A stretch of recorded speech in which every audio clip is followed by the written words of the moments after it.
Good morning.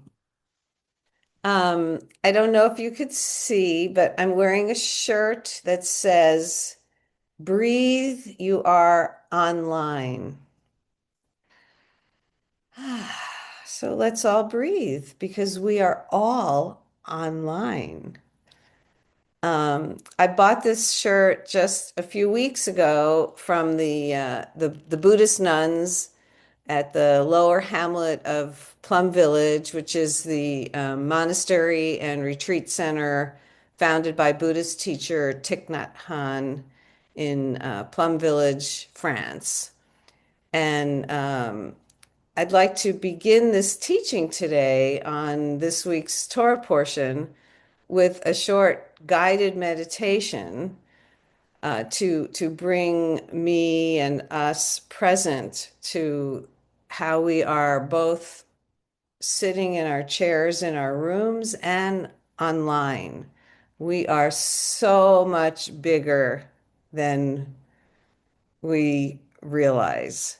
And then I will connect this to this week's Torah portion. Um, so, one of the beginning images um, presented in this Torah portion this week, uh, which is where the guided meditation will lead us into, is I think Torah saying to us, wake up to how vast you are, how influential you are, to that you are not just this physical land of your body. That the body as land is way bigger than what we think. So just settling into your chair. And as I say these words, use it to follow your breath and maybe feel something through the words if that's accurate for you. Just taking a deep breath, breathing in. I know I'm breathing in, breathing out. I know I'm breathing out. Breathing in, feeling your in breath all the way through. Breathing out. Breathing in, I know I'm sitting in this chair. Breathing out, I feel myself being held in this chair, on this chair. And breathing in, I feel my feet on the floor. Breathing out, I feel the floor, the chair holding me. Feeling my body settling as I'm held here. Breathing in, I know I'm also online. I'm aware somehow that my body is in this chair and my being is online. I'm aware, breathing in. Somehow I'm alone in this room. Breathing out. I'm in a room on Zoom with all of you. And then people who aren't even in the room might watch this. And now I'm there with you. Ah, breathing in, I'm feeling the expansiveness of the I, the Anoki, which is how Rebecca experiences herself at the beginning of this week's Torah portion as an Anoki, a being with agency that has received this power in the image from another living being that has created all of us, passed on to all of us this capacity to affect what goes on in the world. Breathing in, being online, being in my chair, being in my room, being in you, feeling me in you. I'm huge. I don't know what the limits are. And the Torah portion begins with Rebecca, Rivka, having this same experience of what's happening, but she feels it because she's pregnant with twins in her womb. She feels this great disturbance inside her body, and somehow she knows that these twins are in her land, in the land of Rebecca, the land of her body, the land that has the capacity to usher in two nations that for thousands of years will continue to be a flashpoint for all the struggles and suffering of humanity. She feels this in her body. She is that land. We are all that land of the struggle between humans, all of us brothers, all of us sisters, all of us.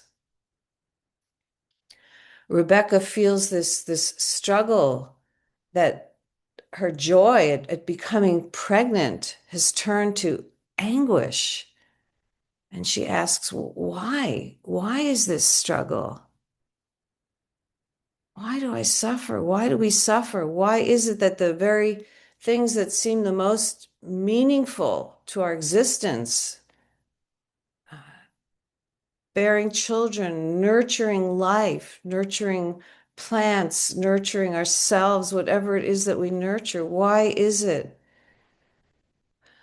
that what seems the most meaningful in our lives turns into struggle over and over?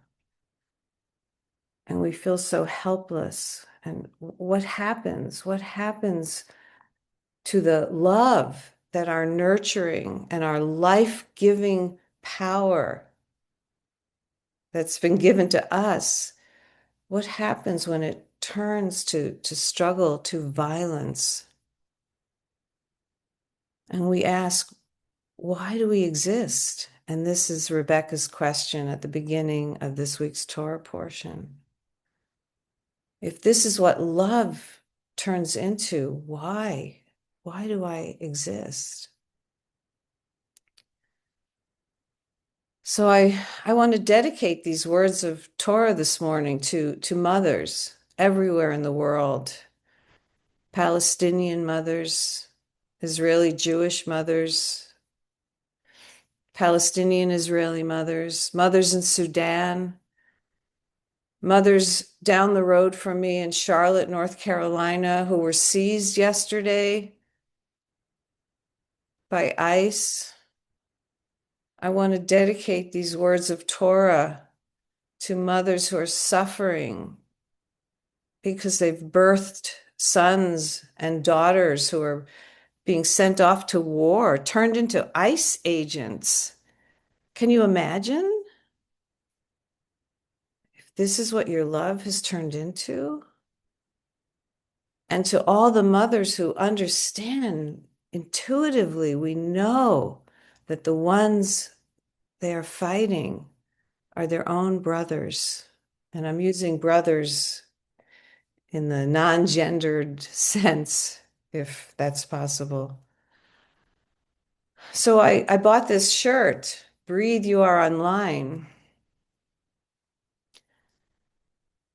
And I hope you could get a sense of what these guided meditations, which we could do for ourselves every morning, where they can bring us.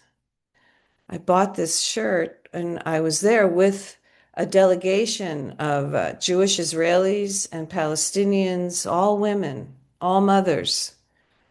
All have birthed sons, one just two daughters like me. They've all birthed young beings of love from love in the land of Rebekah's body, which is the land of Israel, the land that just a few Torah portions back, Abraham was told, this land will be shown to you, something new and wondrous. Only when you set forth on a journey of leaving a narrow identification, of leaving everything you were taught to war on behalf of. And Rebecca did that. Young Rebecca, she was the most unqualified yes in all of Torah. Do you want to come with me back to the land that you will be shown? Yes. And I watched these women, these Rebeccas, these Jewish and Palestinian Rebeccas, my friends, my colleagues, dedicated peacemakers who had not been together physically since October 7th, fall in and out of seeing each other as enemies, as the source of their own suffering. Their suffering so huge, they felt it so deeply in their body that everyone became a threat. This is what we're playing out today. And so, what is there in this week's Torah portion that can just give us a hint of a way out? So, this week's portion is called Toledot, generations. Mother, daughter, grandmother, father, these generations. And what the Torah portion is saying through the questioning of the mothers and the sons is learn to use your agency to create space. Space within you, within your heart, within your body, to hold everyone so that everyone can shine, so that everyone can become a great nation, so that everyone can receive the blessing of this incarnation in this body. And Rebecca, it begins seeing this struggle, feeling it, feeling the roots of this struggle. It's part of our human DNA. We have to stop blaming each other and shaming ourselves. Torah is like, hey, it's just how things are. And we can wrestle with why. And let's wrestle with why, but not from blaming others or shaming ourselves or cutting off parts of ourselves or cutting off parts of the other. No, and Rebecca models that. She doesn't ignore this struggle that she feels in her womb of these two twins. She doesn't turn away from it. She feels it in her body. And she asks, why? Why do I exist? And the framing of her question is, Lama ze anoki? Why this beingness? So there's uh, two words that I could think of right now that Torah uses for uh, the I am, the human I am, the ani and the anoki. And the anoki, I think mostly, and certainly how I think of it. So Rebecca's saying anoki, why this anoki? It's this. This is the characteristic of the I, the I am, my I amness, my beingness that is directly in the image of the creator back in in the creation story. So Rebecca is already knowing, experiencing this human struggle in her, this tragedy of love turning to violence, to brothers killing and threatening each other. She's already understanding that she is the Anoki feeling this. She is the Shekhinah. She is the emanation of the divine feminine aspect, which is the form that we are. This is who we are, this I am, this Anochi. And she's saying, go back to your core, essential, who you are, and ask, why? Why is there struggle in me? Why is there struggle in the world? Don't turn away from this question. Live this question. And this is again Rebecca modeling for us. Don't just give up and feel helpless. It's so easy to do that. Instead of feeling helpless, she asks, and it doesn't say who she asks, she just asks, why? Lama ze anoki? Why this? Why this? And then after she asks, she goes to have a word, a drash, a wisdom exchange with the Yud-Heh-Vav-Heh, with the mystery.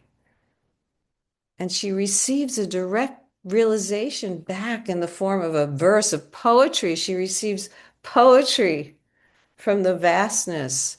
And the poetry is make room in yourself, make space within you in the way you think, in the way you love, in the way you understand, so that everyone, everything that is within you, everything that is within the land that you are, the land that you represent, so that everything can become a great nation.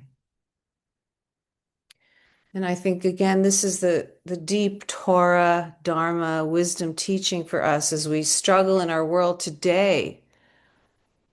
What do we do in the face of wars, violence, struggle being carried out in our names? If we're Jewish, it's in our names in relation to Palestine. If we're American, it's in our name in relation to brown-skinned people who are really making our country work.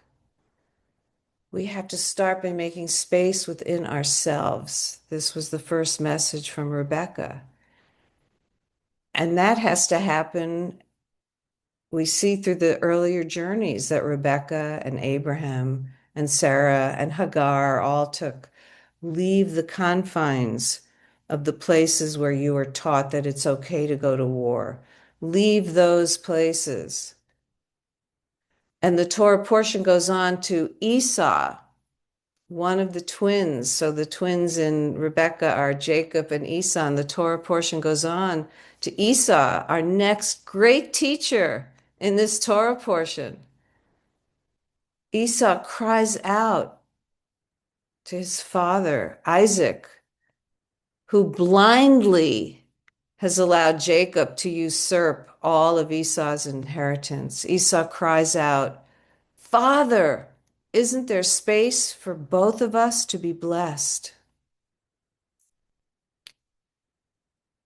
Isn't there space for all of us to be blessed? So from Rebecca making space within Esau, the son who's come out, who's been cast out really by his own mother and the blindness of his father,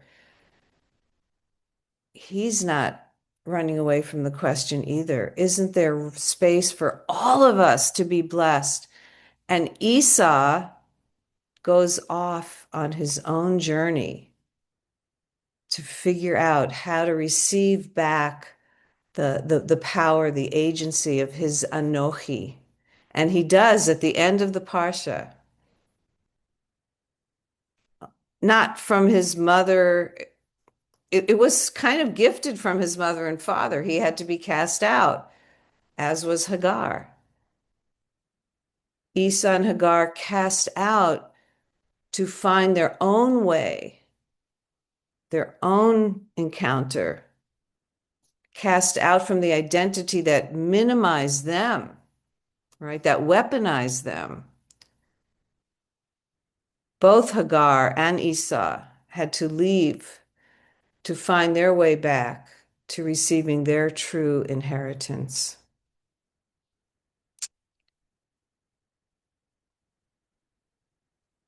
So these are the questions for our time, for all time. Isn't there room for all of us to be blessed? Isn't there a way to heal the trauma of violence and separation that we all have been born into and that gets passed on and relived and drummed into us and taught in our schools and in our synagogues and churches through the narratives, cultures, and systems of patriarchy and domination? And I'll just end with something from the Holy Zohar, this probably the most influential commentary on our Torah.